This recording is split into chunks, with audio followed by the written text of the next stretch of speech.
Hello and welcome to all of you. तो आज हम लोग डिस्कस करेंगे रेलवे से रिलेटेड करंट अफेयर्स के क्वेश्चंस। मतलब रेलवे से रिलेटेड यानी कि रेलवे के एग्जाम्स में आने के जो चांसेस है जिन करंट अफेयर्स के क्वेश्चंस के, उनको हम लोग डिस्कस करेंगे, ठीक है। और इसमें मैं 2-3 दिन के मिलाकर करंट अफेयर्स डिस्कस करूंगी। जैसा कि आप सभी को पता है, अभी करंट अफेयर्स का वेटेज अभी बढ़ चुका है और इसीलिए करंट अफेयर्स एक ऐसा सब्जेक्ट बन चुका है जिसके बिना हमारी जो तैयारी है वो बिल्कुल ही अधूरी हो चुकी है। अब ग्रुप डी के पेपर में आपको समझ में आ ही गया होगा कि करंट अफेयर्स की अहमियत क्या है, ठीक है। तो रेलवे के सभी एग्जाम्स के लिए ये करंट अफेयर की क्लास बहुत इंपॉर्टेंट होने जा रही है। इसमें मैं पिछले 2 दिनों के करंट अफेयर्स आपको कराऊंगी और इसी तरीके से अल्टरनेट बेसिस पे 2-2 दिन के करंट अफेयर्स हम लोग 10-15 मिनट की क्लास में सेशन में कवर कर लेंगे। बहुत ही रैपिड तरीके से ये सेशन होगा, यानी कि 10-15 मिनट में करंट अफेयर्स हम लोग कवर करेंगे, ठीक है। अगर आपको डिटेल डिस्कशन चाहिए करंट अफेयर्स का डेली बेसिस पर, तो वो कैरियर विल एसएससी चैनल पर चलती है क्लास, रोज सुबह 8 बजे, उसको अटेंड कीजिए। तो चलिए स्टार्ट करते हैं आज की जो क्लास है। उसमें देखते हैं पहला क्वेश्चन क्या है। पहला क्वेश्चन है, इनमें से किसने आधार सेवाओं को अधिक जनहितैषी बनाने के लिए आधार शुभंकर उदय को लॉन्च किया। आधार कार्ड आप लोग जानते हैं, सभी के पास आधार कार्ड है आज के टाइम पे। तो आधार शुभंकर, आधार मैस्कट लॉन्च किया गया है हाल ही में। यहां पर आप देख सकते हैं, ठीक है, प्यारा सा फोटो भी लगा हुआ है। इसका आंसर हो जाएगा, आधार कार्ड से रिलेटेड एक अथॉरिटी है जिसका नाम है UIDAI। UIDAI इसका आंसर हो जाएगा। UIDAI का फुल फॉर्म होता है unique identification authority of India, ठीक है। Unique identification authority of India, ये होता है UIDAI का फुल फॉर्म। आधार कार्ड से रिलेटेड एक प्राधिकरण है, सबसे इंपॉर्टेंट। और इसके जो अध्यक्ष है उनका नाम है नीलकंठ मिश्रा, ठीक है। नीलकंठ मिश्रा जो है वो इसके अध्यक्ष है, ये आपको ध्यान रखना है। ऑप्शन नंबर ए इसका आंसर हो जाएगा। चलो नेक्स्ट देखो, किस बाघ अभ्यारण्य का नाम पुरातत्वविद और पद्मश्री पुरस्कार से सम्मानित डॉक्टर विष्णु श्रीधर वाकणकर के नाम पर रखा जा रहा है। Which tiger reserve will be named after archaeologist and Padma Shri awardee doctor Vishnu Shridhar Wakankar. Vishnu Shridhar Wakankar बहुत ही पॉपुलर आर्कियोलॉजिस्ट है, रह चुके हैं। भीमबेटका गुफाओं की जो खोज हुई थी, भीमबेटका गुफाएं जो है वो आपको मध्य प्रदेश में मिलेंगी। और ये गुफाएं बहुत ही प्राचीन गुफाएं हैं जिसमें कई तरीके के चित्र बने हुए थे और इसको यूनेस्को की लिस्ट में भी शामिल किया गया था। तो विष्णु श्रीधर वाकणकर जी के नाम पर ही एक बाघ अभ्यारण्य का नाम रखा जा रहा है। इस बाघ अभ्यारण्य का नाम है रातापानी बाघ अभ्यारण्य। क्या नाम है इसका? रातापानी, ठीक है।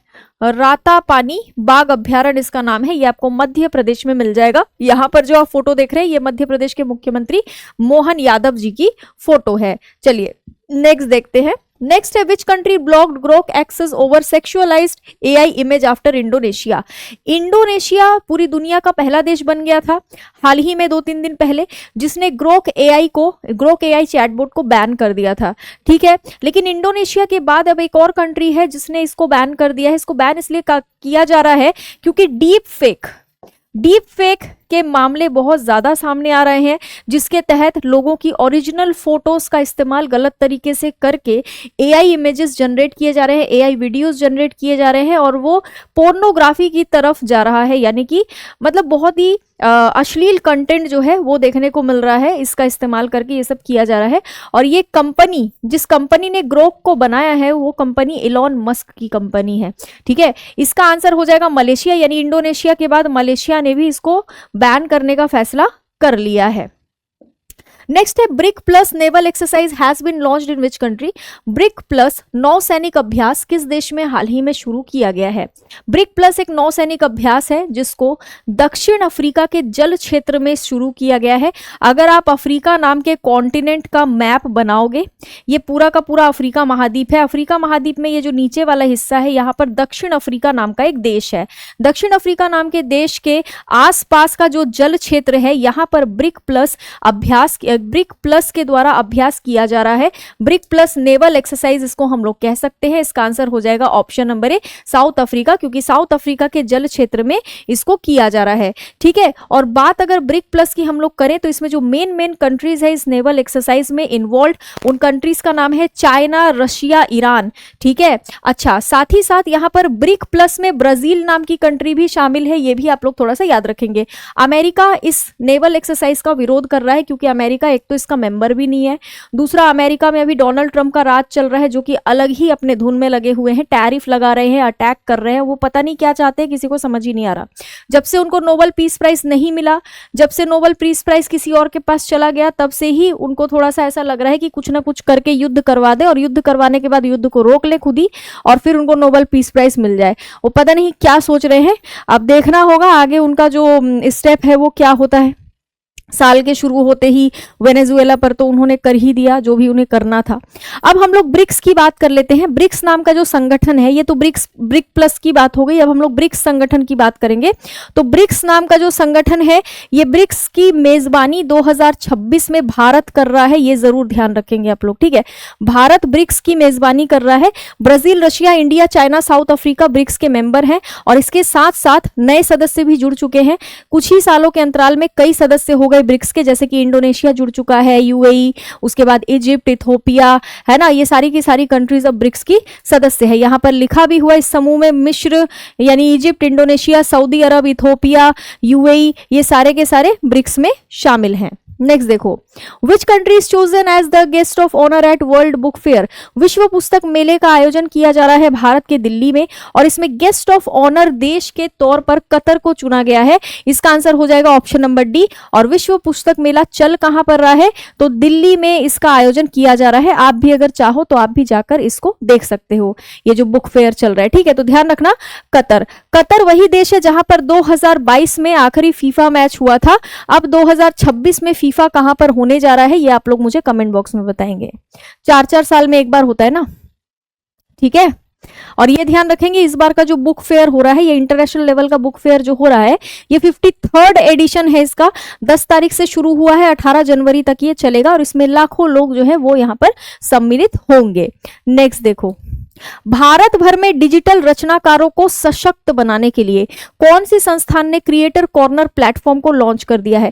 बहुत से लोगों को शौक होता है रील बनाने का, तरह तरह के वीडियोस बनाने का, लेकिन कई बार क्या होता है उनके वीडियो को उतनी ज्यादा वाहवाही नहीं मिलती जितने के वो हकदार होते हैं। ठीक है, तो कई तरीके के कंटेंट्स आजकल हम लोग देख रहे हैं। अगर आप कोई ऐसा कंटेंट बना देते हो जो यहाँ पर सिलेक्ट हो जाता है तो आपका जो कंटेंट है वो काफी ज्यादा अच्छा कर सकता है, यानी कि काफी ज्यादा अच्छा प्रदर्शन कर सकता है, क्योंकि प्रसार भारती ने हाल ही में पूरे इंडिया में डिजिटल क्रिएटर्स को स्ट्रॉन्ग बनाने के लिए, सशक्त बनाने के लिए डीडी न्यूज पर क्रिएटर कॉर्नर को लॉन्च कर दिया है। इसमें जितने भी कंटेंट क्रिएटर्स है उनको बहुत फायदा मिलने जा रहा है, क्योंकि यहाँ पर राष्ट्रीय टेलीविजन नेटवर्क पर स्वतंत्र डिजिटल रचनाकारों के द्वारा जो बनाई गई सामग्री होगी, यानी जो बनाया गया कंटेंट होगा, उसका प्रदर्शन किया जाएगा, उसको दिखाया जाएगा, यानी आपका कंटेंट अब पूरा पब्लिक देखेगा। तो अगर आपका कंटेंट बेस्ट होता है, बेहतर होता है, सिलेक्ट करने लायक होता है, तो आपको फायदा मिलेगा यहाँ पर। ठीक है, चलो नेक्स्ट देखो। अच्छा, इसका आंसर नहीं बताया मैंने, इसका आंसर होगा option number C, Prasar Bharati. ठीक है, नेक्स्ट है, Keyi Panyor is going to become India's first bio happy village is located in which state. Bharat का पहला बायो हैप्पी विलेज बनने जा रहा केई पेन्योर कौन से राज्य में स्थित है। केई पेन्योर नाम का जो इस एरिया है, जो जगह है, ये अरुणाचल प्रदेश में आपको मिलेगा और ये पूरे भारत में पहली बार बायो हैप्पी विलेज के तौर पर घोषित होने जा रहा है। ठीक है, ये जरूर आप लोग याद रखेंगे, एग्जाम पॉइंट ऑफ व्यू से जरूरी है। वही चीज यहां पर लिखी हुई है। बायो हैप्पी डिस्ट्रिक्ट पहल का जो कार्यान्वयन है ये MS स्वामीनाथन रिसर्च फाउंडेशन के द्वारा किया जा रहा है। MS स्वामीनाथन का नाम आपको पता ही होगा, ये वही है जिन्हें 2024 में भारत रत्न पुरस्कार दिया गया था, मरणोपरांत यानी डेथ के बाद मिला है इन्हें। और ये ग्रीन रेवोल्यूशन के जनक के तौर पर, यानी फादर ऑफ ग्रीन रेवोल्यूशन के तौर पर जाने जाते हैं, ये वही MS स्वामीनाथन है। ठीक है, अच्छा, भारत रत्न 2025 वाला अभी तक डिक्लेयर नहीं हुआ है, इसलिए ये जरूर याद रखें कि अभी तक भारत रत्न जो हम लोग पढ़ेंगे वो 2024 तक का पढ़ेंगे, 2025 का अभी तक डिक्लेयर नहीं किया गया है। नेक्स्ट देखो, justice Revati Mohite Dere becomes the women chief justice of which state. ये रेवती मोहिते डेरे जी की फोटो है, ठीक है, जस्टिस रेवती मोहिते डेरे। ये हाल ही में एक राज्य के हाईकोर्ट की महिला मुख्य न्यायाधीश बनी है। ये कौन से हाईकोर्ट की महिला मुख्य न्यायाधीश बनी है? तो ऑप्शन नंबर बी मेघालय इसका आंसर हो जाएगा। मेघालय हाईकोर्ट का गठन 2013 में हुआ था, गुवाहाटी हाईकोर्ट से अलग करके, यानी कि 2013 से पहले मेघालय का जुरिडिक्शन गुवाहाटी हाईकोर्ट के अंडर आता था, जो कि असम में स्थित है। बाद में 2013 में यह हाईकोर्ट बनाया गया नया, ठीक है। नेक्स्ट देखो, अच्छा, हाल फिलहाल में कई हाई कोर्ट्स के चीफ जस्टिस चेंज हुए हैं, जैसे कि केरला हाईकोर्ट के चीफ जस्टिस बने हैं जस्टिस सोमेन सेन, ठीक है, जस्टिस सोमेन सेन केरला हाईकोर्ट के चीफ जस्टिस बने, ये जरूर याद रखना है। किस राज्य या केंद्र शासित प्रदेश के मुख्यमंत्री ने राष्ट्रीय जूनियर बॉयज हैंडबॉल चैंपियनशिप का उद्घाटन कर दिया है? हाल ही में राष्ट्रीय स्तर के हैंडबॉल चैंपियनशिप का उद्घाटन किया गया है। ये कहां पर किया गया है? तो इसका आंसर होगा ऑप्शन नंबर डी, सीएम है यहाँ की रेखा गुप्ता, ठीक है, रेखा गुप्ता यहाँ की सीएम है और उनकी ही मौजूदगी में इसका उद्घाटन किया गया है। अब 2010 की बात कर लेते हैं। 2010 में कॉमनवेल्थ खेल हुए थे यहाँ पर, ठीक है, कॉमनवेल्थ गेम्स 2010 में भारत में हुए थे, भारत के दिल्ली में हुआ था। ये मैं क्यों बता रही हूँ, क्योंकि स्पोर्ट्स की बात हो ही रही है तो थोड़ा सा याद कर लेते हैं कि अब 2030 में जो कॉमनवेल्थ खेल होगा वो फिर से भारत में होने जा रहा है। भारत में फिर से 2030 में कॉमनवेल्थ खेल होगा और कहा जा रहा है कि ये गुजरात में अहमदाबाद में होने के चांसेस हैं। तो हमें पता होना चाहिए कि इससे पहले कब हुआ था, तो 2010 में हुआ था। साथ ही ये भी कहा जा रहा है कि 2036 में भारत में ओलंपिक करवाने का प्रयास है हमारा।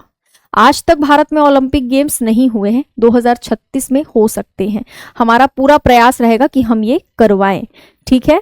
चलो नेक्स्ट देखो, ग्रोक चैटबॉट तक पहुंच को अवरुद्ध करने वाला पहला देश। क्योंकि मैंने आपसे बोला कि मैं पिछले 2 दिन का करंट अफेयर्स करवा रही हूं, 2-2 दिन के करंट अफेयर हम अल्टरनेट बेस पर करेंगे, यानी कि एक-एक दिन छोड़ के, जैसे कि मंडे और ट्यूसडे का करंट अफेयर जो है मैं ट्यूसडे को करवा रही हूं।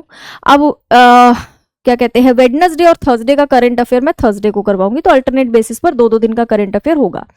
तो मैंने आपको थोड़ी देर पहले एक सवाल करवाया था जिसमें मैंने बोला था इंडोनेशिया के बाद कौन से देश ने इसको बैन करा है। तो यहां पर ये पूछा जा रहा है कि पहला देश कौन सा बना था, तो पहला तो इंडोनेशिया बना था, पहला इंडोनेशिया बना था जिसने इसको बैन कर दिया था। कौन सी कंपनी ने बनाया है इसको? XAI नाम की कंपनी ने बनाया है। इस कंपनी के मालिक है एलन मस्क, ठीक है। और ये जो ग्रोक चैटबॉट है इसके चक्कर में दिक्कतें बहुत आ रही है, इसी वजह से इसको बैन किया जा रहा है। चाइल्ड पोर्नोग्राफी जो है वो उसको काफी ज्यादा बढ़ावा मिल रहा है, ऐसा कहा जा रहा है, ठीक है। तो पहला देश ये, दूसरा देश मलेशिया। तो पिछले 2 दिन के जो इंपॉर्टेंट करंट अफेयर्स रहे वो हमने डिस्कस कर लिए हैं। इसी तरीके से ये सीरीज अभी चलती रहेगी।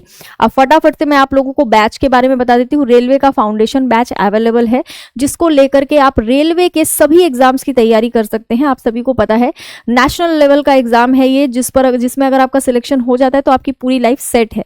तो घर बैठे अगर आपको प्रिपरेशन करना है तो आप रेलवे के बैच को लेकर के प्रिपरेशन कर सकते हैं। इसमें आपको लाइव क्लासेस दी जा रही है, साथ ही साथ practice batch and revision batch भी बिल्कुल फ्री में अवेलेबल है इस बैच के साथ। तो आराम से तैयारी कीजिए। और साथ ही साथ current affair by Jayshree ma'am Telegram channel का नाम है, इस टेलीग्राम चैनल के साथ जुड़ना ना भूलें। और एक चीज मैं बता दूं, कैरियर विल एसएससी नाम का जो हमारा यूट्यूब चैनल है, इस पर डेली मेरी क्लास सुबह 8 बजे चलती है, 8 बजे से 9 बजे तक। और ये क्लास करंट अफेयर की होती है, डेली करंट अफेयर की। ये 1 घंटे की क्लास होती है जिसमें डेली बेसिस पर हम करंट अफेयर्स डिस्कस करते हैं। तो ये क्लास आप लाइव ज्वाइन कर सकते हैं सुबह 8 बजे 8 AM पर, ठीक है। चलिए आज के लिए इतना ही। Thank you so much.